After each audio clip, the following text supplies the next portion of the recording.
Price of natural gas has skyrocketed in Europe, climbing nearly 55 euros per megawatt an hour. Now, that means nothing to me, but just look at what it there. That shows you what it does mean in reality, from 30 up to 55 over the last few months. The energy industry is scrambling to find supplies that don't sail through the Strait of Hormuz, and that's the tricky situation. It turned to the Gulf after Russia invaded Ukraine. Natasha Fielding's the editorial manager for gas, LNG and biomass at Argus Media.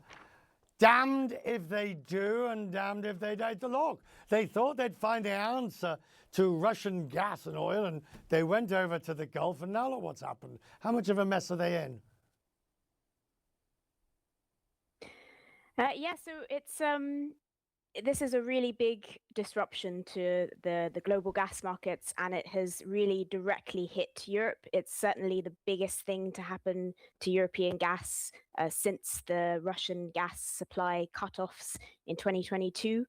We're talking about 20% of the world's LNG supply that at the moment just has nowhere to go.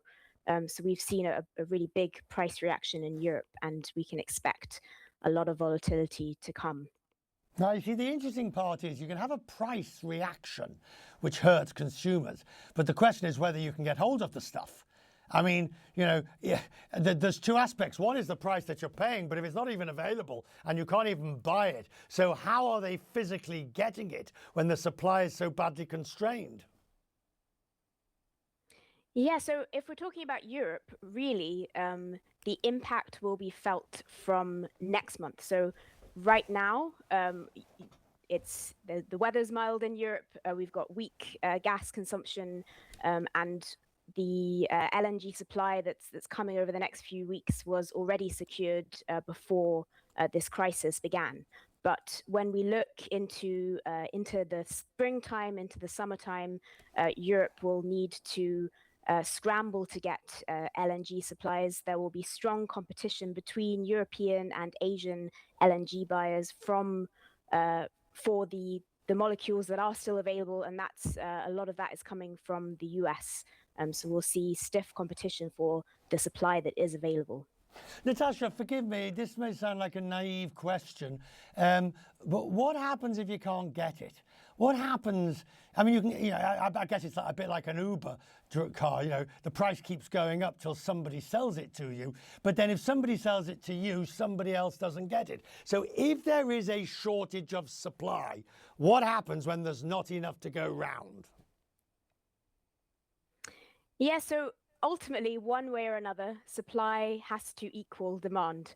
So when we see these price spikes, it needs to encourage either more supply to come in or demand to be cut. And if we look at the global LNG situation, if we look at other forms of supply, there's not really much opportunity to boost gas supply in the world at the moment. So what we'll see is prices rising up to the point where you see a cut in demand, whether that's switching to coal from gas for power generation, more in Asia than in Europe, whether that's a cut in industrial gas demand, or even high energy bills forcing consumers to cut. This is fascinating. And one last question for you.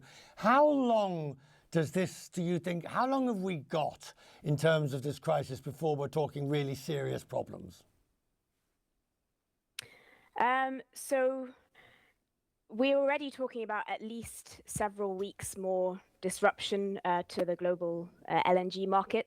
If this goes on for several months longer, then we start to see concerns for security of gas supply in Europe for next winter, because underground gas stocks in Europe are at their lowest since 2022. We're going to need to really rebuild in the summer. And if we see constrained supply for several months, then we could be looking at a very challenging coming winter. As we move forward, we'll talk more to you, and I'm grateful. Thank you for your expertise tonight. Thank you. Now,